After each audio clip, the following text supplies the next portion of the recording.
Scene 7.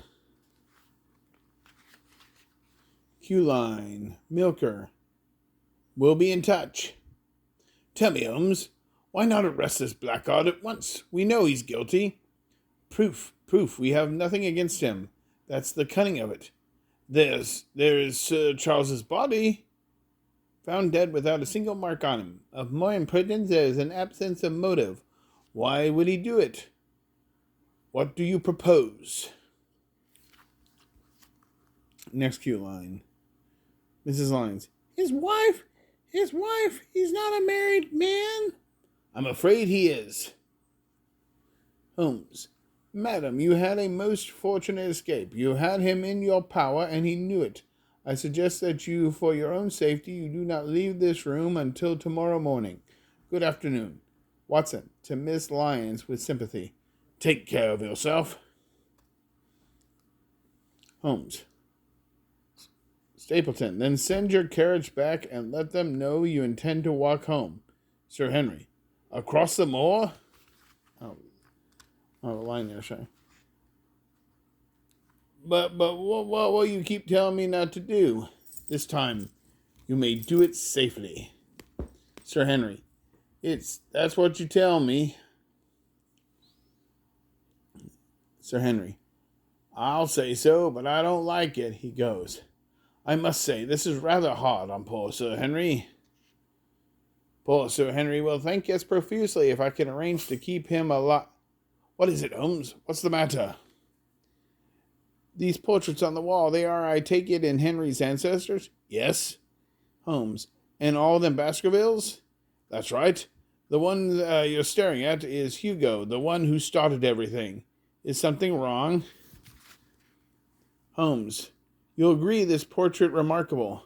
Well, I say it's very lifelike, but I don't know that I'd call it remarkable. Holmes.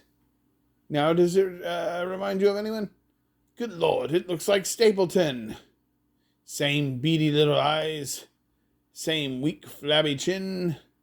Same awful teeth. Good heavens. Holmes. Exactly. Praise heavens. Gaze heavens. Stapleton is a Baskerville. He must be Black Sheep's son of the brother who died in South America. And then, Holmes. Remind me to change hotels. Right. Now, how does Stapleton do it, Holmes? The creature is real. At least it seems to be real. Lestrade. Maharaja's missing knickers. Holmes. It's the biggest thing in years. Watson. Are you armed? Lestrade. Not a very cheerful place now, is it, Holmes? Look, there. I see lights. That's Merripit House, where Stapleton lives. He has killed one man and is trapping another. Holmes. Watson, you'll be in the house. When are those lattice windows at the corner? That's the dining room, I think. Holmes. Well, Lestrade. What happened?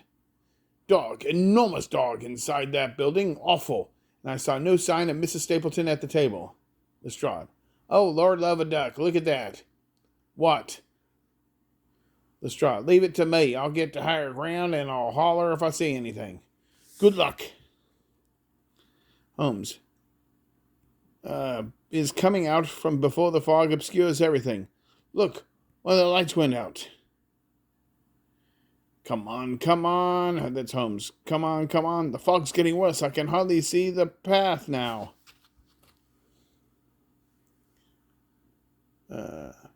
Holmes and Watson raise their revolvers together. Bang, bang, bang. The dog gives a hiss. Bang, bang, bang. It falls to the ground with a feral howl. Watson. Henry! Holmes. Sir Henry! Are you all right, Henry?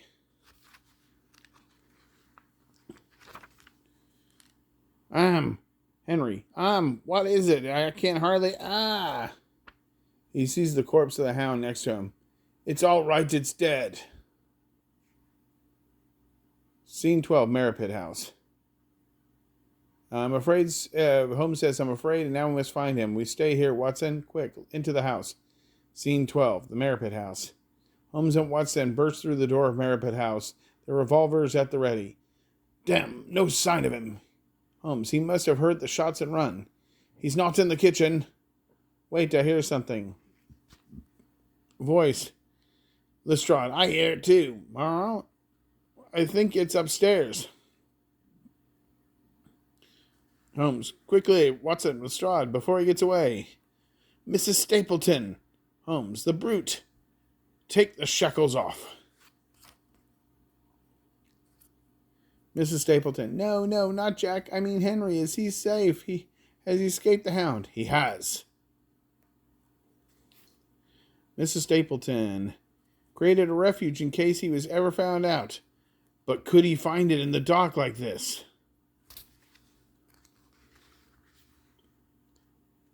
They all react to the noise with disgust. Holmes, Watson, Mrs. Stapleton, Sir Henry. Oh no. They react again. This time Lestrade was one of them. Oh, man. Oh, Henry. Scene 13, 221 Baker Street. The resolution of the case took its toll on Holmes, for he was continually troubled by the conflict he felt between the atrocious nature of the crimes he dealt with and the thrill he took in their investigation.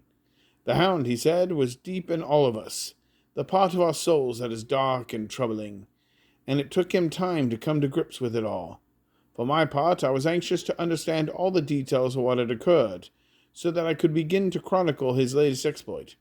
But it was a full month before I could get him to discuss the case, which he finally did on a Sunday afternoon when we were back at our flat in Baker Street. Then Holmes says, you have nothing actually to do with the case, but clouded my judgment for a while, which was unforgivable. As if in answer to Holmes' self-reproach, the doorbell rang at that very instant, and Henry and Miss Stapleton arrived to inform us that they were getting married as soon as the law allowed, and asking me to be their best man. This calls for a celebration. Come, let us go to the opera. My box is free, and the opera is Falstaff.